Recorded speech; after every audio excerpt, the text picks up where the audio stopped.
All right, guys, 5 essential soccer skills. If you guys have seen some of these videos, then you know that they mainly focus on ball control and a couple more freestyle tricks and gimmicks. But as a pro, I know that there are a lot more things that you guys need to be concerned about. There is a lot more that goes into the game than just having good ball control. So what we're gonna do is talk about some things that are most important for us professionals that are gonna benefit you guys. We're gonna talk about some key points that are gonna take your game to the next level, all right?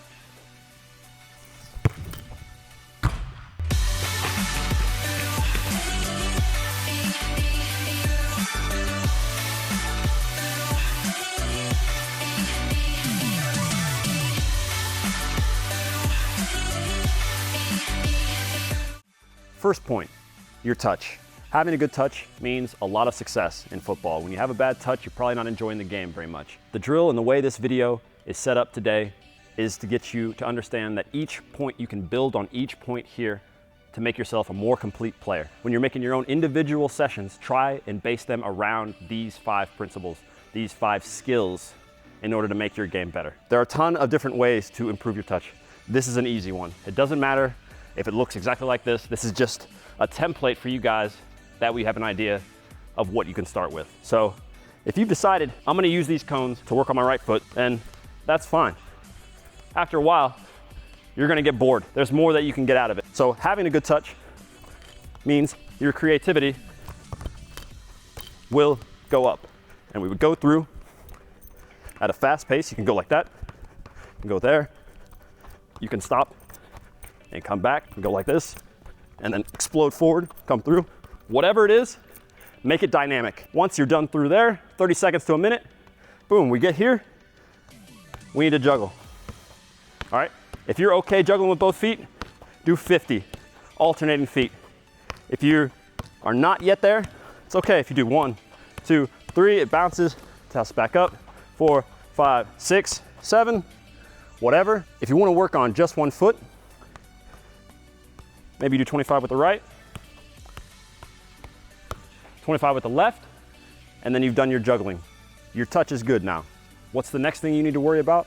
Creativity. You need to be able to bring out some of the genius that you have inside of you and show people what you're about and express yourself on the field. How to practice your creativity?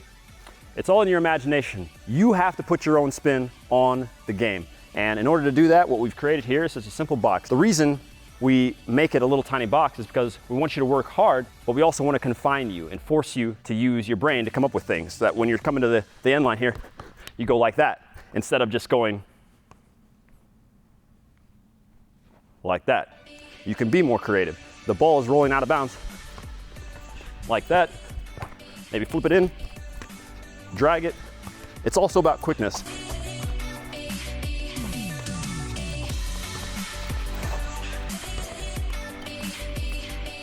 All right, so there's nobody in here, there's no defenders in here. The box is just you and your imagination. You have to work quick, but not so quick and fast that you're losing the ball every time. Once you're done in the box, you're gonna be tired. So take a second, relax. The third point is strength. Not being huge, not trying to get bigger muscles than everybody, not trying to overpower everyone you play against, not that at all. You can't just come out, shoot the ball a couple times, run a couple laps, and think that that's the best you can do. When you're training alone, you have to push yourself.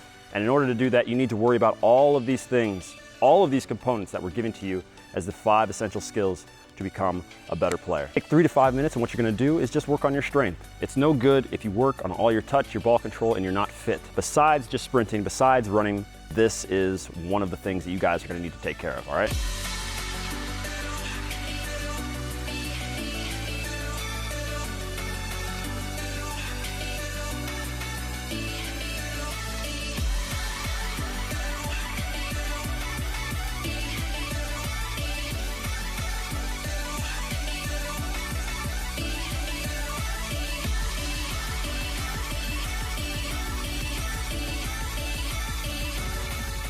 Point 4, flexibility.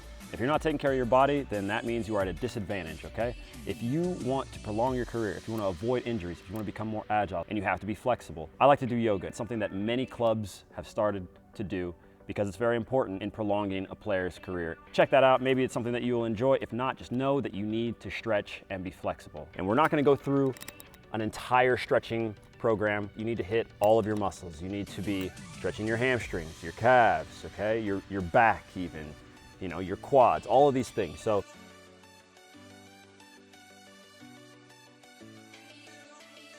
fifth point, confidence. It's no use if you guys have worked that hard and then when you get to the game, you're too nervous to execute. There's no easy way to just get over your nervousness, but there are some things that you can do to become more confident. A lot of players use visualization. It's used at many, many clubs in order to get players into the right frame of mind and to get into that flow state so they can bring all of their potential up to the forefront of the game. Visualization means preparing and planning for your success. So before the games, I like to listen to music before games. A lot of players do. So what we do when we visualize, when we put our headphones on, we see success. We see the ball going in. We see us making that save, making that tackle, all of those things. You need to prepare. If you want to be more confident, it's on you. It's not on somebody else to give you confidence. You can get motivation every once in a while, but the discipline is what's going to take you to the next level. So don't just rely on motivation to carry you through one game, because guess what? The next game, it's not going to be there, all right? You have to be disciplined. And if you want to be confident, you have to push yourself. Visualization is one way to do it. I like to meditate also. It keeps me calm, it keeps me concentrated, it helps my focus, and it allows me to stay centered. There are schools and teams that are starting to utilize these things to make their players better. And really, what it's all about, what meditation, visualization, all this stuff is doing is just focusing you on your goal. It's keeping you within you, all right? Because many of you may be nervous because you're worried about what the coach is saying, what the other players are saying, why the teammates are thinking, why is this guy trying to do a step over? Who does he think he is? But forget all that. If you want to be good, if you want to be successful, and if you want to be the best player that you can be, you have to focus on yourself. I'm out of here.